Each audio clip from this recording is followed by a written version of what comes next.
Corona के नए variant की खबर आ रही है और यह वेरिएंट बेहद खतरनाक हो सकता है। इसके साथ ही नेशनल फैमिली हेल्थ सर्वे के परिणाम आ चुके हैं। इस परिणाम में किस तरह की स्थिति छत्तीसगढ़ की है? स्वास्थ्य में ज़्यादातर इसके सर्वे होते हैं। महिलाओं की संख्या देश में बढ़ी है, छत्तीसगढ़ में क्या स्थिति है, इस पूरे मामले में बात करने के लिए हमारे साथ प्रदेश के स्वास्थ्य मंत्री टी.एस. सिंहदेव हैं। सर, ईटीवी में बहुत बहुत स्वागत है आपका। सर, ये जो नया वेरिएंट है कोरोना का, ये कितना खतरनाक है और इसको लेकर किस तरह की सावधानी आप बरत रहे हैं? इसमें चिंता काफ़ी है। चिंता का कारण ये है कि इस वायरस में 50 म्यूटेशन देखे गए हैं और स्पाइक प्रोटीन जिसके माध्यम से वायरस प्रवेश पाता है उसमें 30 म्यूटेशन देखे गए हैं। तो अपने आप में बहुत बड़ी संख्या है किसी म्यूटेशन में। इतना बड़ा अंतर जो जीन सीक्वेंस होती है उसमें इतना बड़ा अंतर ये अपने आप में चिंता को बहुत बढ़ाता है। साउथ अफ्रीका ने डिटेक्ट इसको किया, वहाँ से केस पहले 2 केस की जानकारी आई थी, फिर और केस की जानकारी आ रही है। ये बड़ी चिंता उस बात की है कि क्या जो हम वैक्सीनेशन ले रहे हैं वो इस वेरिएशन को से हमको बचा के रखेगा। चिंता इस बात की नहीं है कि नया वेरिएशन आया, चिंता नए वेरिएशन की है कि उसमें बहुत ज़्यादा म्यूटेशन है। वायरस में 50 और स्पाइक प्रोटीन में 30 बहुत बड़ी संख्या होती है। तो इसका प्रभाव अगर ये सामने आता है रिसर्च के बाद में कि वैक्सीनेशन का प्रभाव नहीं पड़ेगा तो बहुत बड़ी चिंता हो जाएगी। रोकने की बात जहाँ तक है, हम सब इसको देख रहे हैं, जान रहे हैं कि देश में, छत्तीसगढ़ ही नहीं, देश में अगर कोरोना या इसके नए वेरिएशन हमने देखे तो ये बाहर से आए हैं। और आज के दिन में डेल्टा वेरिएंट जो है ये करीब करीब 95% से ऊपर विश्व में जो केसेस हैं वो डेल्टा वेरिएंट के हैं। यानी एक तरह से ये छा गया है डेल्टा वेरिएंट। अब ये नया वेरिएंट है, इसकी शुरू के केसेस पता चले, इक्के दुक्के केस पता चले, क्या वो इतना फैल जाएगा कि डेल्टा वेरिएंट ने जो जगह बना ली है, जिसके बारे में हमको ये जानकारी है कि वैक्सीन काम करेगी, अगर उसकी जगह ये ले लेता है और वैक्सीन काम नहीं करती है तो ये बहुत बड़ी चिंता की बात हो जाएगी। नए वैक्सीन बनना, ये करना, वो समय लगना। टेस्ट के लिए क्या कोई प्रक्रिया चल रही, ये जांचने के लिए कि इस वेरिएंट जीन सीक्वेंसिंग से ही पता चलता है। जिस अगर आपको आप पॉजिटिव पाए गए तो आपके सैंपल को जीन सीक्वेंसिंग के लिए भेजा जाता है। जीन सीक्वेंसिंग बताता है कि कितने परिवर्तन हैं और किस प्रकार का परिवर्तन है। तो जीन सीक्वेंसिंग की जा रही है। अभी देश में 2 साउथ अफ्रीका के नागरिक जो आए थे वो कोरोना पॉजिटिव पाए गए हैं, पर उनमें ये वेरिएंट है कि नहीं इसके लिए जीन सीक्वेंसिंग में दिया गया है। और लोग भी जो आ रहे हैं, जो विदेश से आएंगे, अब उनकी भी चिंता करनी पड़ेगी। अगर वो पॉजिटिव पाए जाते हैं तो जीन सीक्वेंसिंग से ही पता चल पाता है कि उनको किस वेरिएशन से वो ग्रसित हैं। क्या किस तरह के निर्देश निर्देश सावधानी के हैं। अभी तो यहाँ कोई केस नहीं आया है। हमारे पास अपनी फैसिलिटी नहीं है जीन सीक्वेंसिंग की, ऑल इंडिया इंस्टीट्यूट है, हम उनका सहारा लेते हैं, वरना उड़ीसा भेजने की भारत सरकार की प्रावधान हमारे पास हैं। इसमें टाइम बहुत लगता है, 3 से 5 महीने लग जाते हैं, तो उतने तक तो वो फिर स्थिति कंट्रोल के बाहर हो जाती है। और एम्स में अगर हम करा सकते हैं तो 2 हफ्ते के अंदर जांच आ जाती है। तो इतना समय लगता है ये जानने के लिए कि आप अगर कोरोना पॉजिटिव हैं तो ये कौन सा म्यूटेशन है, डेल्टा है या क्या है। ये जो नया सीक्वेंस, नया म्यूटेंट आया है, नया वेरिएंट आया है, इसको भी पता करने के लिए उसी पद्धति को हमको अपनाना पड़ेगा। तब तक सावधान रहना, जो बार बार हम लोग कहने का प्रयास करते हैं और सभी नागरिकों से भी मदद मांगते हैं कि कोविड अप्रोप्रिएट बिहेवियर, हमारे पास कोई दूसरा रास्ता कोविड का से बचने का नहीं है। मास्क लगातार पहनना, हम बाहर जाएं या भीड़ की जगह में रहें, चाहे वो भीड़ की जगह घर में क्यों ना हो, शादी ब्याह पार्टी इत्यादि, अक्सर हमने सावधानियां छोड़ रखी हैं, लेकिन समय या कोरोना हमको ये सिखा गया है कि हमको सावधानी बरतनी चाहिए। बहुत बड़े पैमाने पे हम नहीं बरत रहे हैं, जीवन का हिस्सा इसको बना लेना चाहिए।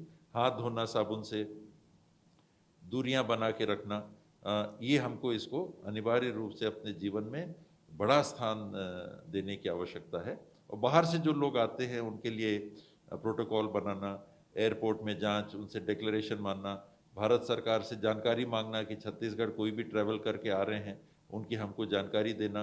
हवाई जहाज़ से आ रहे हैं तब तो पता चलेगा, अगर ट्रेनों से आके चले जा रहे हैं तो पता भी नहीं चलता। इसमें नागरिकों का सहयोग, आप बाहर से आ रहे हैं तो होम क्वारंटीन हो जाइए, घर में 5 दिन रहिए, ज़्यादा निकलिए मत।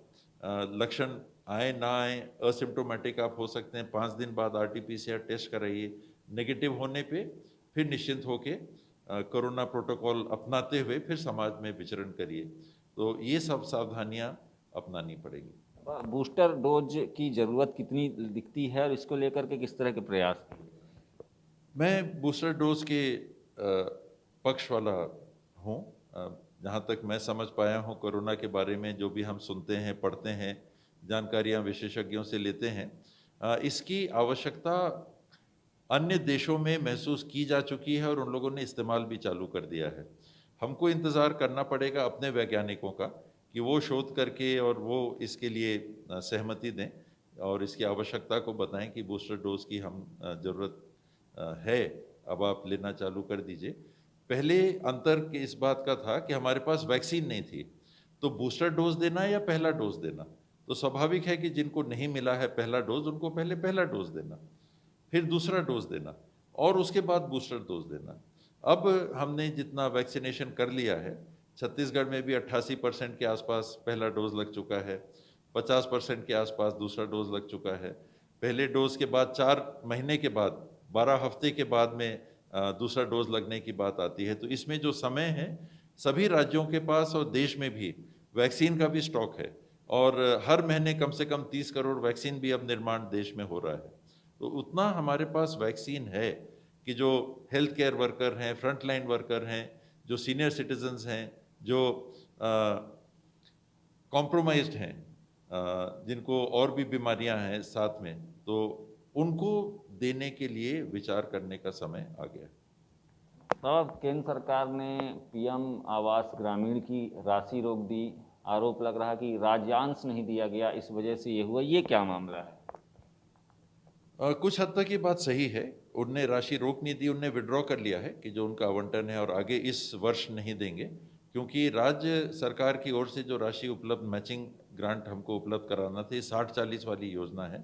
तो 60% केंद्र सरकार राज्यांश केंद्रांश रहता है, 40% राज्यांश रहता है, जो हम लोन लेके करते हैं।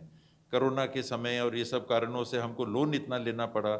हमारे GST का पैसा केंद्र सरकार ने कटौती की, उसको भी भरपाई करने के लिए हमको लोन का सहारा लेना पड़ा, हालांकि लोन बाहर से आ रहा है। अन्य जो हमारे खर्चे हैं, इन परिस्थितियों में केंद्र सरकार से जो सहयोग मिलना था वो नहीं मिला। अभी डीजल पेट्रोल पे जो भाव काटे, इन्होंने राज्य को प्रभावित करने वाले टैक्स को काटा, केंद्र को हिस्सा जो भार लेना चाहिए था सेस का, वो सेस का ना काट के इन्हें एक्साइज काटा, तो करीब 450 करोड़ रुपए तो हमारे उसके कट गए। तो जब हमारी राशियां कम होती हैं और हमको खर्चा करने के लिए पैसे कम होते हैं, तो कई बार हमको लोन लेना पड़ता है और लोन लेने के कारण हमारी कैपेसिटी आज के दिन वैसी नहीं रह जाती है कि हम प्रधानमंत्री आवास के लिए लोन लेके हम ये काम करें। तो इसीलिए बार बार हम लोग केंद्र सरकार से ये आग्रह करते रहे हैं कि राज्यों की आमदनी की जो स्थिति है उसमें कटौती मत होने दीजिए, नहीं तो उसका प्रभाव बाकी योजनाओं पे पड़ता है। और यही स्थिति इसमें भी आई है कि केंद्रांश उपलब्ध होने की बात हो रही है और राज्यांश है, क्योंकि ये लोन के माध्यम से, बजट का पैसा नहीं है, तो लोन भी हम कैसे लें? बाकी कामों के लिए पहले लोन ले रखा था कि केंद्र सरकार ऐसी नीतियां बनाएंगी कि हम चला सके राज्य को। तो आप देखें कि हर जगह कटौती कैसे होती है। GST में 14% प्रोटेक्टेड इनकम होना चाहिए, उसको 10% कर दिया, 4% हमारा गया। यहाँ पर एक्साइज में उनने कटौती डीजल पेट्रोल में की, सेस में नहीं की, 450 रुपया चला गया। उसके ऊपर जो घटा है रेट, 450 और करोड़ रुपया चला गया। तो अकेले डीजल पेट्रोल में 900 करोड़, 1000 करोड़ रुपया तो छत्तीसगढ़ का चला गया। इसमें क्या कोई बातचीत का रास्ता केंद्र सरकार से बन सकता है? क्या अभी भी ये योजना चालू की जा सकती है? ये कुछ दिन के लिए बंद है, योजना बंद ही हो गई है, मैं ऐसा नहीं मान रहा हूँ। ये 3-4 महीने जो बचे हैं इस वित्तीय वर्ष में, अब तो 3 महीने बचे, 4 महीने बचे, दिसंबर, जनवरी, फरवरी, मार्च। तो ये जो उनने वापस लिया है पैसा, हमेशा के लिए वापस नहीं लिया, उनने 4 महीने के लिए उसको रोका है कि भाई आप इस्तेमाल नहीं कर पा रहे तो हम दूसरे को दे दें। तो हमको ये देखना पड़ेगा कि क्या हमारे पास ऐसी राशि है जिससे हम 40% अपना शेयर उपलब्ध करा सकते हैं, तभी इसका लाभ हम नागरिकों को दे पाएंगे। नेशनल फैमिली हेल्थ सर्वे हुआ, उसके परिणाम आ गए हैं। इस परिणाम में क्या देखते हैं छत्तीसगढ़ में, और ख़ास करके आपके विभाग में हेल्थ डिपार्टमेंट में किस तरह का ग्रोथ और डीग्रोथ देखते हैं? इसमें कुछ तो आंकड़े जो आए हैं वो अच्छे संतोष देने वाले आंकड़े हैं कि छत्तीसगढ़ में स्वास्थ्य के लिए अच्छा काम किया है। अगर आप मृत्यु दर को देखें तो मृत्यु दर नियोनेटल जो छोटे बच्चों में मृत्यु दर था वो 42.1 से घट के 32.4 पे आया है। और इन्फेंट मोर्टेलिटी रेट 5 साल से नीचे 54 से घट के 44.3 पे आया, करीब 10 बच्चों को हम और बचा पा रहे हैं। और USMR भी जो 64.3 था वो 50.4 पे आ गया, तो इसमें हमारी अच्छी उपलब्धि रही है। परिवार नियोजन में भी अगर आप देखेंगे तो जिन लोगों ने किसी भी प्रकार के सावधानी का उपयोग किया है, ये 57.7 से बढ़ के 67.8 हुआ है, तो सावधानी बरत रहे हैं लोग। फीमेल स्टरिलाइजेशन जो हालांकि ये घटनाएं हुई, बिलासपुर की घटना उससे कमी आई है, लेकिन 46.2 से 47.5 इसमें भी थोड़ा सी बढ़ोतरी आई है। मेल स्टरिलाइजेशन में भी छत्तीसगढ़ में बढ़ोतरी है, और कॉन्डम के यूज़ में इसमें भी बढ़ोतरी है। IUD इंट्रायूट्राइन जो कॉन्ट्रासेप्टिव डिवाइस महिलाएं लगाती हैं, इसमें भी 1.6 से 2.8 इसमें भी बढ़ोतरी आई है। और मैटरनल हेल्थ के बारे में अगर आप देखेंगे तो जिन महिलाओं ने जांच 4 ANC कराई है वो 59.1 से 60.1 हुआ है, एक अंक इसमें बढ़ा है, बहुत ज़्यादा नहीं बढ़ा है लेकिन फिर भी बढ़ा है। और वो माताएं जिन्होंने IFA का उपयोग किया है 180 दिन के लिए, ये 9.5 से बढ़ के 26.3, तो ये अच्छी बढ़ोतरी यहाँ पर दिख रही है। काम और करने की आवश्यकता पड़ती है। और साथ में वो माताएं जिन्होंने बच्चे के जन्म के बाद लाभ पाया है, ये 63.6 से बढ़ के 84 हुआ है। ये हमारे लिए खुशी की बात है कि स्वास्थ्य विभाग इसमें ध्यान दे रहा है और काम कर रहा है।